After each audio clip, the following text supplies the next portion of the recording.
Did you know that up to 70% of jobs are not advertised? That's right, they're filled through what we call the hidden job market. Now, the best place to tap into this market is to build meaningful connections. Stick around because I'm going to show you exactly how to build meaningful connections, network like a pro, and take advantage of opportunities that you didn't even know existed. Hello everyone and welcome to I Know You Know, your one-stop knowledge sharing platform for all things careers, life after high school, as well as opportunities that are available to you. Thank you so much for tuning in. If you haven't already, please do subscribe. And if you find any nugget of wisdom, even if it's one, please give this video a like. Anyways guys, as mentioned, we will be discussing networking in this particular video. This is one of the most powerful tools that you can make use of when looking for a job. So without any further ado, let's get into the video. Let's start with the basics. What is the hidden job market? The hidden job market refers to posts that are filled through word of mouth, internal promotions, or even referrals before they're even posted. Now what this means is that by the time the post goes on that newspaper or whatever platform it's been posted on, the post already has a name. It already has someone's name. Now while this is very frustrating for someone who is legitimately looking for a job, this is what companies are doing. I'm sure you know that even though we have an unemployment crisis, people are getting hired every single day, and I'm sure you've been wondering, how are these people getting hired? How are they finding opportunities in this land of scarcity of jobs? Now the reason they're finding these jobs is through the hidden job market. Now it's probably frustrating as someone who is looking for a job and has been turned down for many opportunities simply because the position already has someone in it. But let's look at why businesses utilize this hidden job market strategy. Firstly, it saves time. Secondly, it saves money because it is expensive to hire and to fire. And number three, it makes sure that they put someone in that position whom they can trust and whom they already know is capable of doing the job. Because remember, we all put our best foot forward for the interview, but it doesn't mean that you are able to do the job. And sometimes it's not always possible to test and see if a candidate is able to fulfill the job priorities or the job KPIs through a single meeting point of that is an interview of 1 hour. And so what employers are doing more and more is to make use of these hidden job market strategies to hire the people they already know and whom they know will actually do the job. This is why it is then important for you to start networking, and not only start networking, but include networking as part of your strategies to find a job. Luckily, we've got you, because for the rest of this video, I'll be giving you tips on how to do that. Now let's look at why networking matters. What is networking? So networking isn't collecting business cards or adding people on LinkedIn. It's all about building genuine connections and relationships with people. Now, why does this matter? Firstly, people are more likely to hire people they know and trust. Secondly, networking gives you insight on industries, jobs, and even opportunities that exist before they are even advertised. And number three, of course, networking helps you stand out from the group of applicants. Now, if you know the hiring manager or you know someone who is involved in the hiring process of a specific opportunity, you automatically stand out from the other candidates even before you've said anything. Now, if you're not convinced that you need to start networking like a pro, I don't know how to help you. Alright, now that you're convinced that networking is something you should be doing, let's look at how you can start networking today. Number one, start with the people that you already know. Reach out to friends, families, ex-classmates, or even ex-colleagues that you know already, and let them know that you are looking for opportunities. Let them know in which industries you're looking for, and chances are they might know someone who knows something, or they themselves might have positions that they could recommend you for. Number two, you need to attend professional events. Now these are conferences, meetups, webinars, you name it. Whatever industry event exists and is happening in your area, Whether it's online or in person, you want to be there at that event, especially if it's free. I mean, you have no excuse why you're not attending. This is a place where you can meet people that are like-minded, but also people that are in the same industry that you want to tap into. During these events, obviously you'll need to start talking to people, share your interests, share what you like the most about the industry, and really just make conversation that is relevant to what is happening there. It's not about rocking up to people and saying, I want a job. No, that is not how you network. And if you're doing that, don't you dare tell people that you're getting that tip from us, because we said don't do that.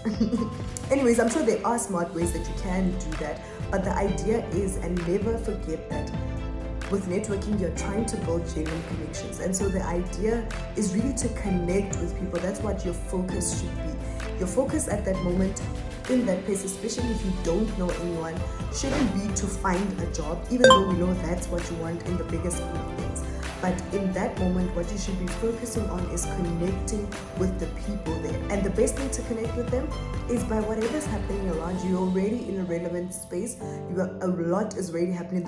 So there's a lot to talk about. So even if you are someone who is more of an introvert and doesn't really like striking conversations with people, that platform or that space provides a very good opportunity for you to strike up interesting and relevant conversations that you already know that they're interested in because they came to the event to listen to that.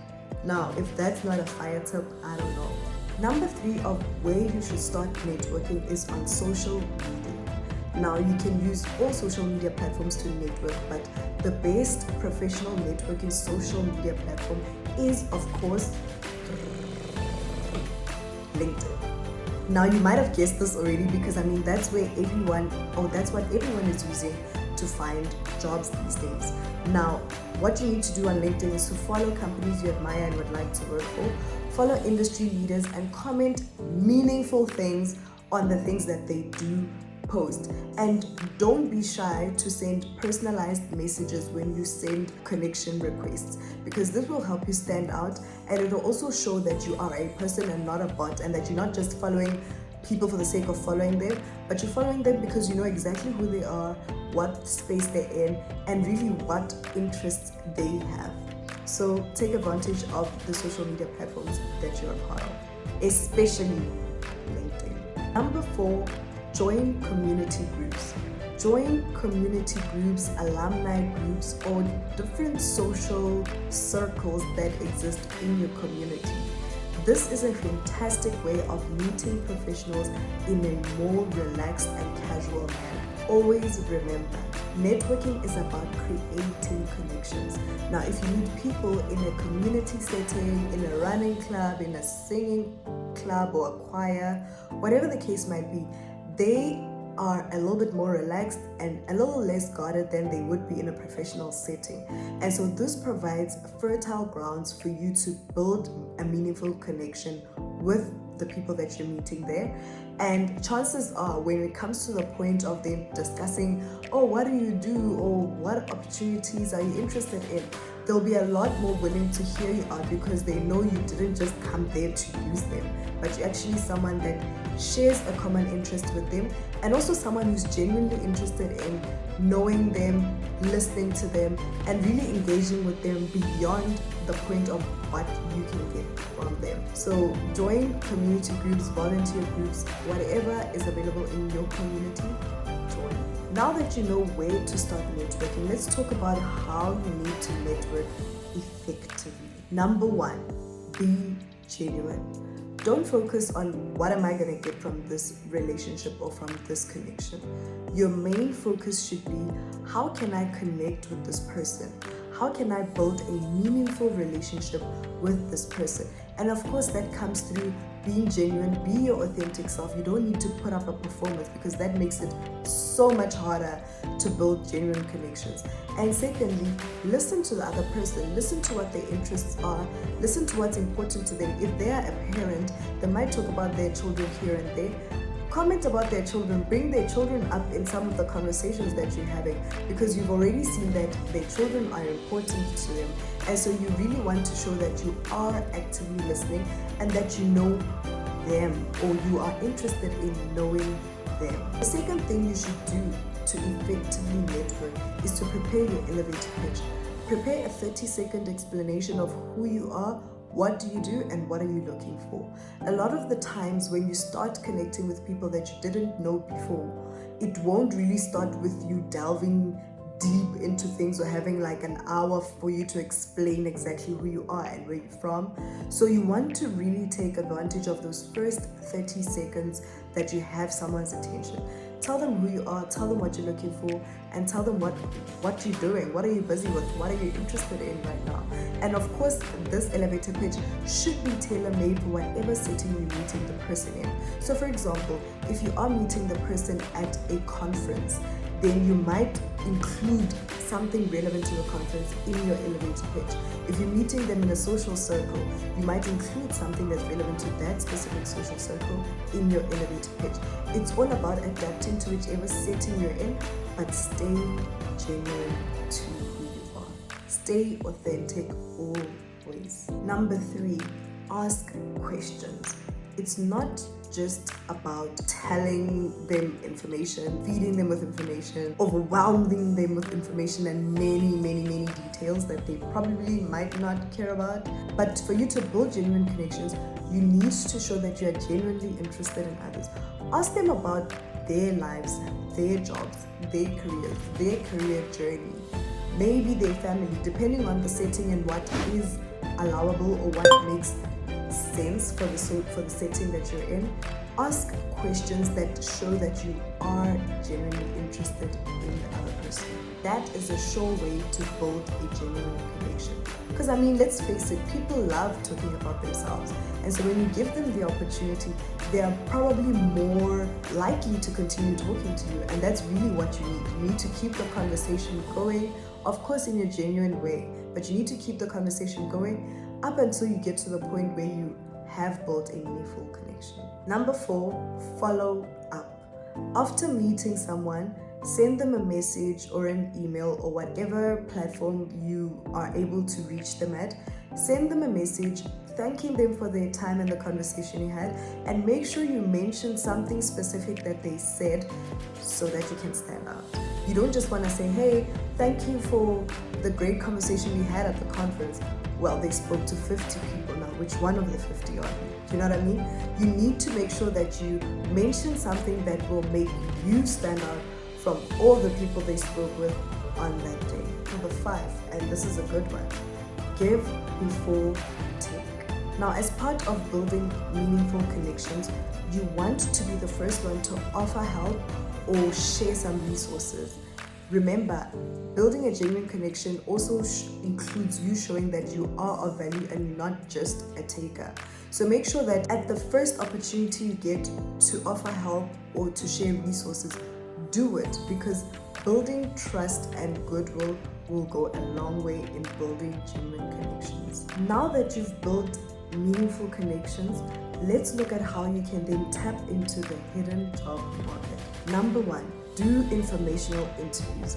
Now, this is where you reach out to people that you already know and have built genuine connections with. Ask them for a 15-minute chat to learn about their role or their industry. During this, you can ask questions, familiarize yourself with what they do, and really hear more about the impact that they do and what they are typically looking for. Number 2, express your interest. Let your connection know that you are looking for a certain opportunity or to fill a certain role, either in their business or in their industry. It's not so much about asking them specifically for a role that they have, but about sharing what you are looking for and expressing interest so that your name pops in their mind when they look at a role that is suitable for you and that you've expressed interest for. Number 3, ask for referrals. Now, reach out to the connections that you've made, and if they're working for a company you'd like to work for, just let them know that you are looking for opportunities. Be specific, of course, about the role that you're looking for, and ask them if there are no jobs within their company that they can refer you for. Sometimes this goes a long way, because this could be as simple as them sending an email and copying you to the position owner and saying, hey, I know this person and they would like to ask more about the job advert that you've put out somewhere, Essentially, what you need to realize is that they have access to a lot more connections and opportunities within their company than you have from the outside. So you need to be frank in asking for referrals, and of course you need to be a stand-up person. You need to be someone they can rely on, and this is why it's important as part of your networking strategy to show that you're helpful and to build that trust and goodwill. Now, by the time it comes to the point where you ask for a referral, this should be from someone who knows that you are a person that is capable of delivering, and so they will also be comfortable to just refer you. Remember guys, it's very unfair for you to ask someone to use their social capital or their name to refer you when they don't even know who you are, and they don't even know if you're trustworthy and if you'll be able to deliver. So don't go to a stranger and ask for a referral.